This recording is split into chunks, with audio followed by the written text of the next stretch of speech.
Donc, le verset 24 souligne la nécessité de mettre de l'ordre dans ses priorités, et c'est Dieu qui doit passer avant l'argent. Il y a des gens qui sont prêts à tout et à n'importe quoi pour obtenir plus d'argent. Le Dieu Mammon, le Dieu argent, c'est ce qui fait vivre, ce qui fait aller le monde. Hein. Si on enlève ça, il ne reste plus grand-chose. Et c'est ça qui fait lever le matin, courir dans la journée et passer des nuits insomniaques, la recherche de l'argent, la recherche du profit. Bon, ça je pense que c'est clair. Donc à partir du verset 25 jusqu'au verset 32, Jésus dit non à l'inquiétude. Alors, soyons clairs. L'inquiétude, il y a une version positive et une version négative. Il n'y a pas d'élèves parmi nous, mais l'étudiant qui n'a pas révisé en vue du prochain examen ou de la prochaine interrogation écrite, entre guillemets, surprise parfois, il a de quoi s'inquiéter. Si vous dépassez les limitations de vitesse et que vous vous faites prendre en photo, il y a de quoi s'inquiéter. Si on marche trop près d'une falaise, attention, ça n'arrive pas qu'aux autres. Donc, ce n'est pas de cette inquiétude-là dont Jésus parle, et contre laquelle il nous met en garde. Mais il vient de dire, fin du verset 24, vous ne pouvez pas servir en même temps Dieu et l'argent, et verset 25, c'est pourquoi je vous dis, ne vous inquiétez pas en vous demandant que mangerons-nous, que boirons-nous. On cite souvent ces versets en dehors du contexte, mais le problème de l'inquiétude que Jésus souligne là, dans le contexte immédiat, au verset précédent 24, c'est en rapport avec l'argent, l'amour de l'argent. La question c'est, est-ce que moi je suis maître de l'argent ou est-ce que c'est l'argent qui me maîtrise? Donc Jésus dénonce ici l'inquiétude en rapport avec les biens matériels. Et Jésus dit non à l'inquiétude à propos de nos moyens de subsistance. Et dans cette section, Jésus souligne le contraste qu'on devrait trouver entre un membre du royaume de Dieu et quelqu'un qui ne connaît pas Jésus. Pour un non-chrétien, pour un païen, la vie sur la terre, c'est manger, boire, dormir, faire la fête. Et la vie d'un être humain se résume souvent à être un consommateur, un tube digestif à remplir. Et pour bien des gens, tout comme à l'approche des fêtes chrétiennes, le grand sujet du moment, c'est qu'est-ce que tu vas faire comme menu pour Noël, hein? Et pour bien des gens, Noël, c'est ça, quel menu on va faire Et Jésus, dans ces versets, nous dit, attendez, le membre du royaume, il ne doit pas fonctionner avec ce même processeur. Il doit être différent. Il doit prendre de la hauteur. Alors, Jésus dit non à propos de nos moyens de subsistance. Ne vous inquiétez pas en vous demandant qu'allons-nous manger ou boire, avec quoi nous habiller. La vie ne vaut-elle pas bien plus que la nourriture et le corps ne vaut-il pas bien plus que les habits, verset 25. Bon, je vous avoue que, en pensant à ces versets, si on se met à la place des réfugiés en Ukraine qui fuient les bombardements de l'armée russe, je veux dire, moi si j'étais à leur place, c'est clair que je me poserais des questions en fuyant de savoir de quoi va être fait mon lendemain. Et en plus, quand on sait à peine comment va finir la fin de la demi-journée, bon, il faut quand même...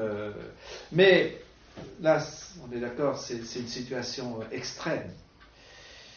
En tout cas, quelqu'un a dit qu'un avare, c'est quelqu'un qui se prive de boire et de manger pendant qu'il est sur la terre, pour que, une fois qu'il sera mort, il aura de quoi manger et boire.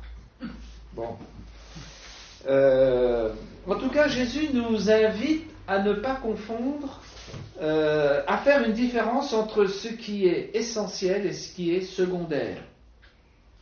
Et la question, c'est qu'est-ce qui nous préoccupe le plus? Alors bien sûr, c'est normal, il faut travailler, il faut gagner de l'argent pour subvenir à ses besoins, pour payer son loyer, ses factures. Et je viens de passer à la pompe à essence, là, ouh là là, ça baisse pas, hein, au contraire, ça monte. Il faut gérer. Jésus n'est pas contre le fait qu'il faille faire des projets sur faire de l'épargne, peut-être pour un prochain achat important, ou un prochain voyage, ou je ne sais quoi. Et l'Écriture, elle souligne la sagesse, la pertinence d'un Joseph qui, pendant les années d'abondance, a su anticiper les années de famine, et il a su mettre de côté pour les mauvais jours. Tout comme le livre des Proverbes célèbre cette faculté d'anticipation de la fourmi qui amasse au beau jour pour que au jour plus difficile elle ait de quoi subsister. Donc il n'est pas question de sous-estimer la nécessité de savoir anticiper.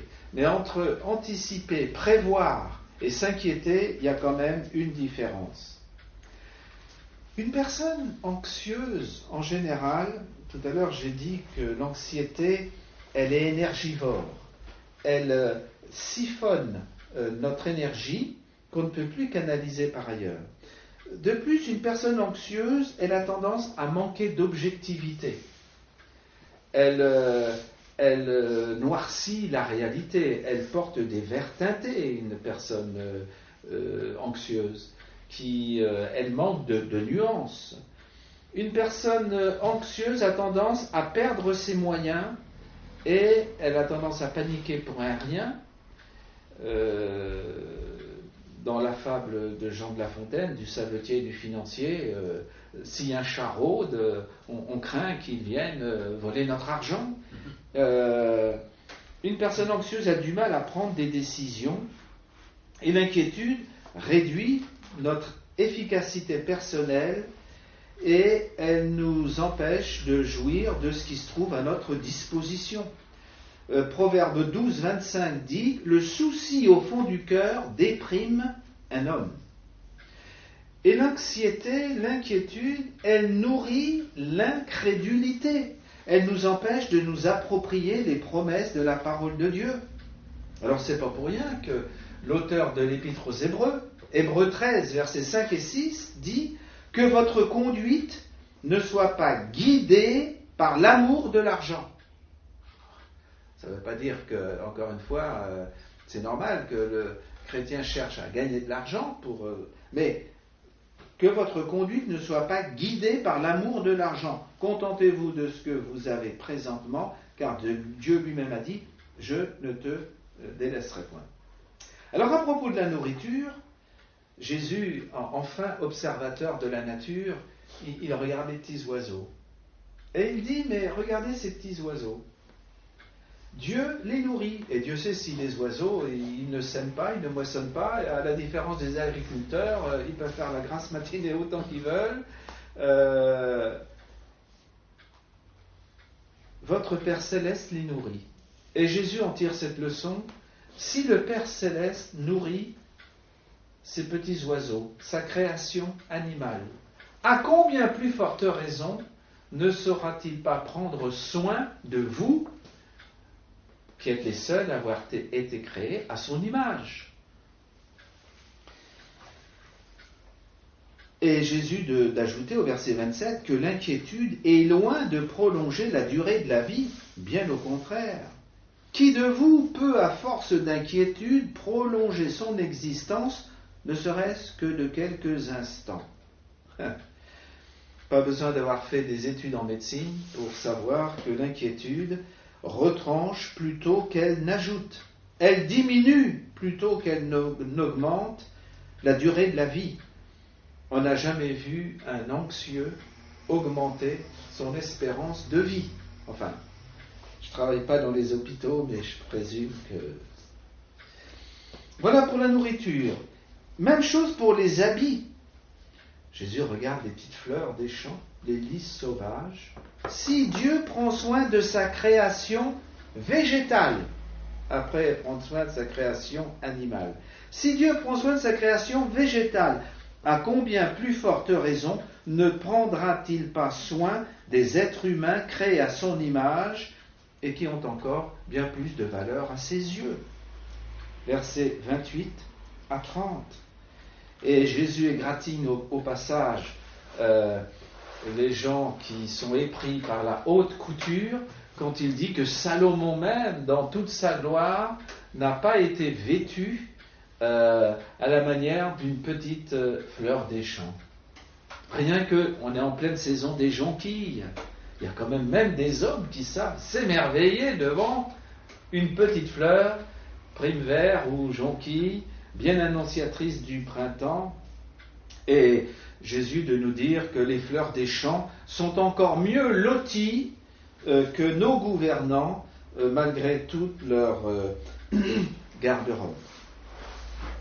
Alors Jésus dénonce dans les versets 30 à 32 le fait de s'inquiéter pour les moyens de subsistance basiques de la vie, manger, boire, être habillé. Ça, ce sont les païens. Mais le membre du royaume, bien sûr, il faut être réaliste. Il a besoin de manger, de boire, de s'habiller. Mais le membre du royaume de Dieu, il voit plus loin, il voit plus haut et il voit au-delà. Et donc la question posée est de savoir en quoi les chrétiens sont véritablement différents des non-croyants. Moi, parfois, quand je fais des courses dans un grand hypermarché, je me pose la question, quelle différence y a-t-il entre un consommateur païen, pour qui l'essentiel c'est sur la terre, et un consommateur qui est membre du royaume des cieux? Bon, ben moi, comme tout le monde, il y a des choses basiques, du riz, des pâtes, de la farine et ce que vous voulez. Mais si on voit que des bouteilles de Ricard dans mon caddie, on peut se poser la question. Je ne suis pas en train de dire qu'un chrétien n'a pas le droit de boire un Ricard. Ne me faites pas dire ce que je n'ai pas dit. Mais en tout cas, le chrétien doit montrer sa différence de bien des manières. Si Dieu se préoccupe d'assurer notre condition éternelle, comment pourrait-il rester indifférent à notre condition temporelle ou matérielle? Autrement dit, si le Dieu des chrétiens est capable de leur garantir la vie éternelle, mais incapable de pourvoir à leurs besoins quotidiens sur la terre, il y a du souci à se faire. Et pour le coup, il y a de quoi s'inquiéter. Voilà en somme ce que dit Jésus. Et la vérité, nous dit Jésus au verset 32, c'est que Dieu connaît nos besoins et s'empresse d'y pourvoir. Votre Père qui est aux cieux sait que vous en avez besoin. Voilà pour la nécessité de renoncer à l'inquiétude, après avoir souligné la nécessité de faire le bon choix entre Dieu et les richesses. Et en troisième lieu, dans les versets 33 et 34, Jésus souligne la nécessité de mettre de l'ordre dans ses priorités. Et pour Jésus, le membre du royaume, sa préoccupation majeure, c'est chercher à promouvoir le royaume de Dieu. En somme, Jésus dit, l'inquiétude pour le manger, le boire, le vêtement, c'est pas digne d'un membre du royaume. Par contre, si vous voulez vous inquiéter, au moins, choisissez les bons sujets. Je dirais, c'est comme la colère. Si vous voulez vous mettre en colère, au moins mettez-vous en colère pour ce qui met Dieu en colère. Le péché, dans ma vie, comme dans la vie des autres, mais je veux d'abord balayer dans ma propre porte. Et Jésus dit, au moins, si vous voulez vous inquiéter, inquiétez-vous de ce qui inquiète le Père. Partagez ses préoccupations. Et versets 33 et 34, j'aime bien la manière dont c'est dit dans la version Bible du Semeur, cherchez d'abord le royaume et la justice de Dieu, et c'est un beau cantique. Mais dans la Bible du Semeur, versets 33-34, faites donc du règne de Dieu et de ce qui est juste à ses yeux votre préoccupation première. Et toutes ces choses, le manger, le boire, le vêtement, vous seront données en plus. Ne vous inquiétez pas pour le lendemain se souciera de lui-même. À chaque jour suffit sa peine.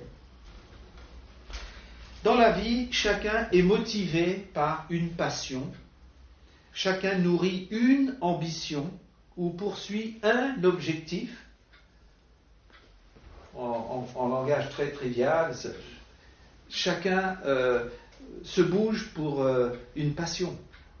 Lui, c'est la collection des trains électriques, lui, c'est les motos de sport ou je ne sais quoi, un tel autre, c'est... En somme, la question de fond, c'est qu'est-ce qui fait que je suis motivé à faire ce que je fais? Quelle est la passion suprême qui m'anime et la cause pour laquelle je suis prêt à sacrifier l'essentiel? Voilà la question. Alors Jésus dit au verset 33, la préoccupation première, majeure d'un membre du royaume de Dieu, c'est chercher à promouvoir le royaume de Dieu. Faites donc du règne de Dieu et de ce qui est juste à ses yeux votre préoccupation première. Ça veut dire quoi? Se préoccuper de ce qui préoccupe Dieu ou faire de la promotion du royaume de Dieu notre préoccupation première, ça veut dire déjà me soumettre à la volonté de Dieu, que je connais déjà. Ça veut dire mettre de l'ordre dans mes priorités spirituelles. Focaliser sur les réalités invisibles et éternelles, tout en gardant les pieds sur terre, bien sûr. Je crois aussi que ça veut dire s'impliquer dans l'Église de Jésus-Christ, par le biais de l'Église locale. Dès lors que j'ai compris dans le Nouveau Testament que le projet de Dieu pour atteindre le monde passe par l'Église locale. Et merci Seigneur pour cette petite communauté que vous formez ici à Rochefort. Et je sais que nombre d'entre vous, vous êtes venus à Rochefort pas pour la proximité de l'océan ou pour le soleil, mais avec le souci de vous impliquer d'une manière ou d'une autre pour faire avancer l'Évangile en Charente-Maritime. Et je sais qu'avec mon épouse Geneviève, c'est la question qu'on s'est posée en étant en région parisienne. On voulait quitter la région parisienne et la question qu'on s'est posée, c'est comment on peut être utile sans porter la charge d'une église, mais comment on peut être utile d'une manière ou d'une autre à l'église de Jésus-Christ. Alors, on est arrivé à Tours, c'était pas trop loin de Paris, où sont nos enfants, et quand on a vu dans une église à Tours-Centre, il y avait déjà 3 pasteurs en retraite, on s'est dit, il n'y a peut-être pas toutes les églises qui ont cette ressource, donc il faut chercher un peu plus loin. Et voilà, c'est comme ça qu'on est arrivé à Saintes. Et on est content de voir que Dieu a un projet et à chacun d'être à son écoute. Mais quand on a le souci de chercher à faire avancer la cause du royaume de Dieu, on ne s'ennuie pas, la vie n'est pas monotone, Dieu pourvoit d'une manière ou d'une autre, et puis, bien sûr, ça ne nous empêche pas de jouir de ce beau site qu'est la Charente-Maritime. Dans l'Épître aux Hébreux, notamment au chapitre 11, la galerie des hommes et des femmes de foi de l'Ancienne Alliance, on a des beaux exemples d'hommes, de femmes qui ont fait de la promotion du royaume de Dieu leur préoccupation première. Et ça, ce sont des témoignages qui ont de quoi inspirer notre foi et motiver notre courage. Au verset 33, Jésus affirme que Dieu pourvoira. Toutes ces choses vous seront données en plus, comme par-dessus le marché. Je dirais, le boire, le manger, le vêtement, Dieu les promet c'est la cerise sur le gâteau. Mais c'est la cerise, mais même sans la cerise, moi je m'intéresse par le gâteau, du gâteau. Et le gâteau, c'est chercher à promouvoir le royaume de Dieu. Et Jésus dit au verset 34, « Ne vous inquiétez pas pour le lendemain se souciera de lui-même. » Quelqu'un a dit, « Il y a 2 jours dans la semaine pour lesquels je ne m'inquiète pas. C'est hier et c'est demain. » 2 jours dans la semaine pour lesquels je ne m'inquiète pas, hier et demain.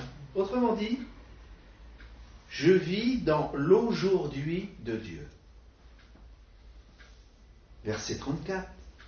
Ne vous inquiétez pas pour le lendemain se souciera de lui-même, à chaque jour suffit sa peine.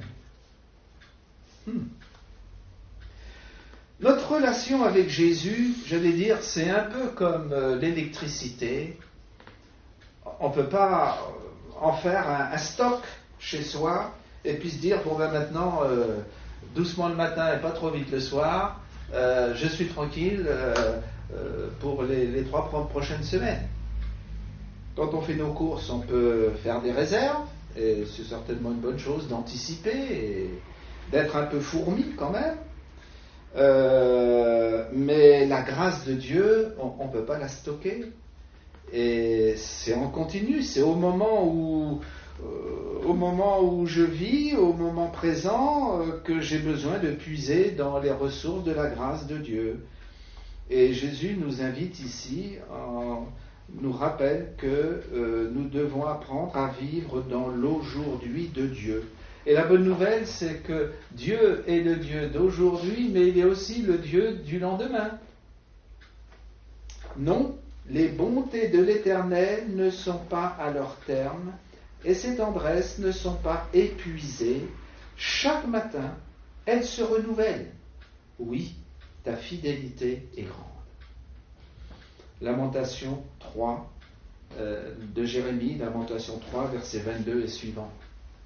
C'est bon pour le moral, ça, c'est encourageant de savoir que Dieu est le Dieu pour aujourd'hui, mais il reste le Dieu pour demain, parce que demain, il sera égal à lui-même, et ce qu'il a été pour moi ou pour d'autres hier, autrefois, il l'est pour moi aujourd'hui, en ce moment, et demain, il n'y a aucune crainte à avoir, il reste égal à lui-même. Les compassions de l'Éternel se renouvellent chaque matin. Donc, non à l'inquiétude. La nécessité de choisir le bon maître, Dieu plutôt que l'argent. La nécessité de renoncer à l'inquiétude, qui est un mal, ou qui veut se faire passer pour un ami qui nous veut du mal. La nécessité de se préoccuper de l'essentiel, se préoccuper de ce qui préoccupe notre Père, la promotion du royaume de Dieu. Et je trouve que c'est tellement encourageant que vous ayez cette vision le samedi matin d'évangélisation. Ça, c'est chercher la promotion du royaume de Dieu à Rochefort. C'est une des manières parmi d'autres. Et que Dieu nous donne grâce et sagesse pour rester mobilisés, motivés et être différents des gens du monde. Je vous invite à prendre un petit moment de réflexion personnelle et je vais terminer par la prière.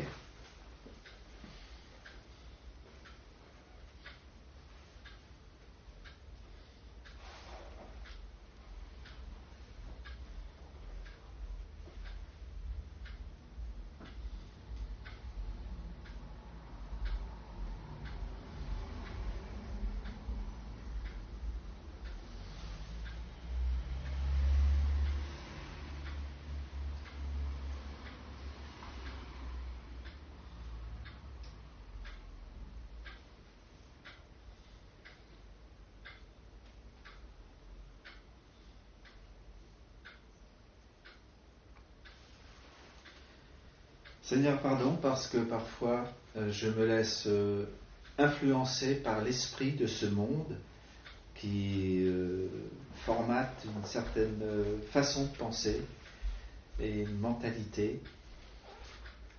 Je prie que tu m'aides et que tu nous aides à avoir le courage d'être différents et de rester motivés, mobilisés pour ne pas perdre de vue nos priorités. Aide-nous à garder les pieds sur terre tout en focalisant notre attention et tout en investissant notre énergie dans les réalités invisibles, spirituelles, éternelles. Aide-nous à chercher d'une manière ou d'une autre, et chacun selon sa situation personnelle. Aide-nous à chercher à promouvoir l'avancement du royaume de Dieu par notre implication dans l'église locale où tu nous as placés, tout comme par notre témoignage vécu et parlé auprès des personnes avec lesquelles nous sommes en relation. Aide-nous à nous décharger sur toi de tous nos soucis et de tout ce qui a de quoi nous inquiéter. Et aide-nous à grandir dans la connaissance et dans l'obéissance au Seigneur Jésus-Christ. Merci parce que ce que tu as été autrefois, pour ceux qui nous ont précédés, tu l'es encore aujourd'hui. Et demain, nous savons que nous pourrons encore compter sur toi. Que ton règne vienne. Et nous t'adorons pour Jésus qui est le même hier, aujourd'hui et éternellement. Amen. Amen. Amen.